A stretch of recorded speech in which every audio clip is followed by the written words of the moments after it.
لم يزل عالما قديرا حيا قيوما سميعا بصيرا.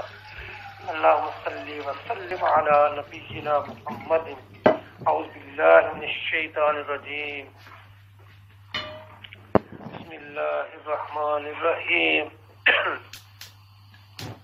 عن عطية الصادق وقال من أصحاب النبي صلى الله عليه وسلم قال رسول الله صلى الله عليه وسلم لا يبلغ العبد أن يكون من المتقين حتى يدع ما لا بأس به.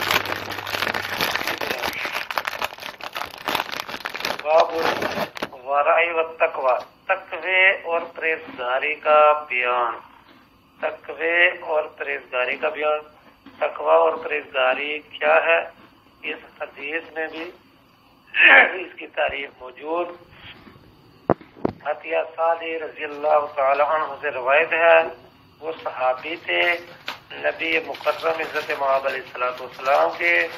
تو آپ علیہ السلام نے فرمایا آدمی پرہیزگاری کے درجے کو نہیں پہنچا، یعنی پرہیزگار نہیں ہوتا، یعنی آدمی پرہیزگاری کے درجے کو نہیں پہنچ سکتا یہاں تک کہ جس کام میں برائی نہ ہو اس کو چھوڑ دے. اس کام کے ڈر سے جس میں برائی ہو، یعنی مباح کو ترک کر دے حرام سے بچنے کے لیے.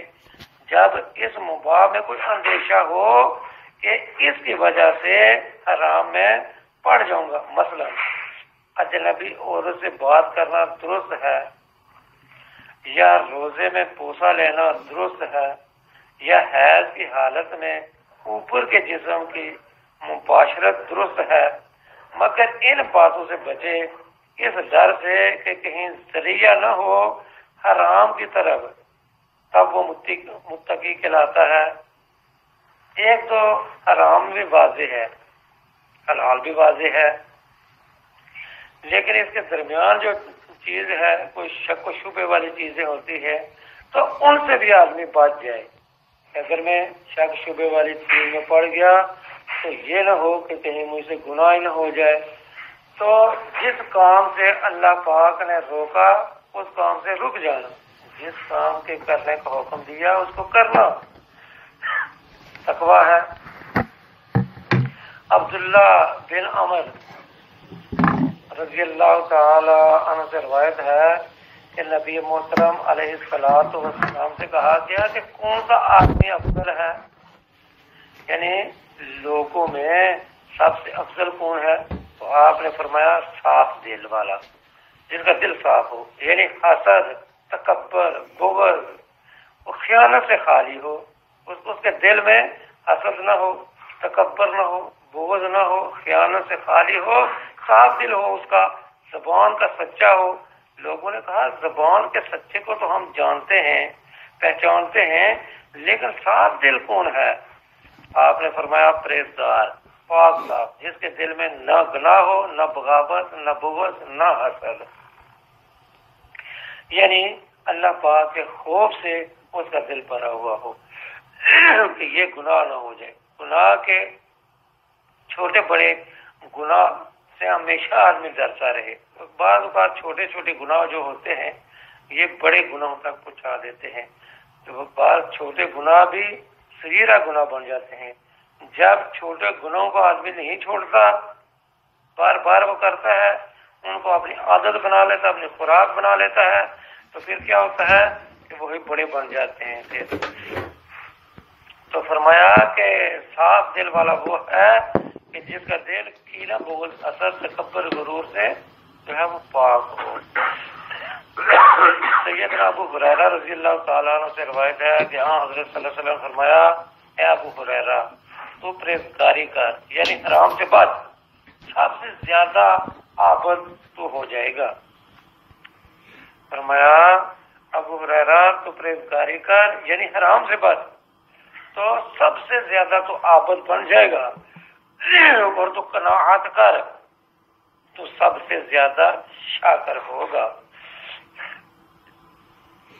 اور تو لوگوں کے لیے وہی چاہ تو لوگوں کے لیے وہی پسند کر جو اپنے لیے پسند کرتا ہے، تو مومن ہو جائے گا، اور جو تیرا ہمسایہ ہو اس سے نیک سلوک کر تو مسلمان ہو جائے گا، اور ہنسی کم کر، یعنی ہنسا کم کر، اس لیے کہ بہت ہنسنا دل کو مار ڈالتا ہے۔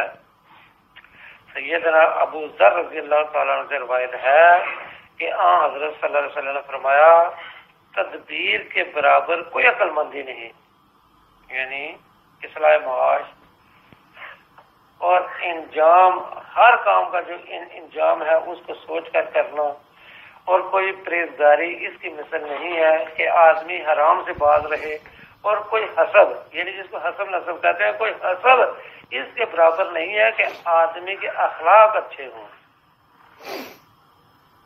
سمرہ بن جندب رضی اللہ تعالیٰ عنہ سے روایت ہے کہ حضرت صلی اللہ علیہ وسلم نے فرمایا حسب مال ہے، حسب مال ہے، اور کرم تقوی، یعنی حسب لوگوں کے نزدیک تو یہ ہے، یعنی کہتے ہیں کہ بہت حسب و نسب والا ہے، حسب لوگوں کے نزدیک یہ ہے کہ آدمی مالدار ہو۔ جو مالدار آدمی ہوتا ہے وہ کہتے ہیں کہ یہ بہت جو ہے یہ امیر آدمی ہے، یہ مالدار آدمی ہے، لہلاٹ آدمی ہے، لیکن فی الحقیقت ایسا نہیں ہے۔ فرمایا خوش خلقی، یہی حسب ہے، یعنی اچھا اخلاق، جس کا سب سے اچھا اخلاق ہوگا وہ سب سے جو ہے وہ مالدار ہوگا۔ اصل مال جو ہے وہ اخلاق ہے، اگر اخلاق نہیں ہے تو بد خلق ہے، بد رویہ ہے، وہ کتنا ہی مالدار ہو، کروڑوں اربوں روپے ہوں، لیکن وہ صاحب حسب نہیں ہو سکتا۔ غریب ہو بے شک، اس کے جو ہے اس کے پاس کچھ بھی نہ ہو، لیکن اخلاق ہو تو اس کے پاس سب کچھ ہے۔ سیدنا ابو ذر رضی اللہ تعالیٰ سے روایت ہے کہ حضرت صلی اللہ علیہ وسلم نے فرمایا ایک کلمہ میں جانتا ہوں یا ایک آیت جانتا ہوں، اگر سب آدمی اس پر عمل کریں تو کافی ہے۔ تو لوگوں نے عرض کیا یا رسول اللہ وہ کون سی آیت ہے، ایک کلمہ یا ایک آیت کون سی ہے کہ اس پر آدمی عمل کرے تو یعنی کہ اس کو کافی ہو جائے؟ تو فرمایا وہ آیت یہ ہے وَمَن يَتَّقِ اللَّهَ يَجْعَل لَّهُ مَخْرَجًا، یعنی جو کوئی اللہ سے ڈرے اللہ اس کے لیے ایک راہ نکال دے گا گزر اوقات کی، اور اس کی فکر جو ہے وہ دور کر دے گا۔ اللہ سے ڈر کر زندگی گزارے آدمی تو اللہ تعالیٰ اس کی گزر بسر جو ہے وہ اچھی کرا دے گا، اللہ تعالیٰ اس کا خود بندوبست کر دے گا۔ کہاں سے رزق دے گا یہ اللہ تعالیٰ کو معلوم ہے، جہاں سے اس کا وہم و گمان نہیں ہوگا وہاں سے اللہ تعالیٰ اس کو رزق دے گا۔ اس کی سند کہتے ہیں کہ ویسے صحیح ہے لیکن ہے منقطع، یعنی اب وہ منقطع ہے کہ جو ہے یہ ابو ذر جو ہے ان کی ملاقات جو ہے یہ زریع بن نفیر سے یہ ثابت ہی نہیں ہے۔ تو بہرحال جتنی بات ہم نے سنی ہے اللہ تبارک و تعالیٰ میرا بیان کرنا، آپ کا سننا اللہ تعالیٰ اپنی بارگاہ میں قبول و منظور کرے۔ اللہ